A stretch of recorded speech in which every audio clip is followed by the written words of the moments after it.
मित्रांनो, जय श्री महाकाल। तर मित्रांनो, उद्याचा जो रवी प्रदोष आहे तो अत्यंत महत्त्वाचा प्रदोष आहे। या दिवशी जर आपले दुःख दारिद्र्य दूर करायचे आहे तर या 5 मंत्रांचे नक्की जप करा।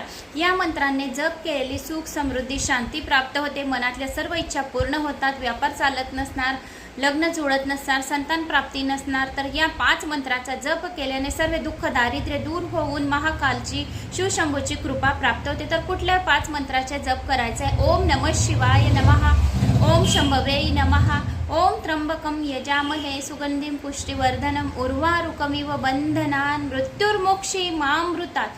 हा मंत्र सुद्धा आपण 108 वेळा जप केला म्हणजे आपल्या मनातल्या इच्छा पूर्ण होतात। ओम नीलकंठाय नमः, ओम पिनाकधारिणीये नमः, ओम वक्रतुंडाय हू। हा सुद्धा एक गणपतीच्या नावाचा तुम्हाला 5 मंत्राचे जप करायचे, याच्याने सर्व कष्ट दूर होतील।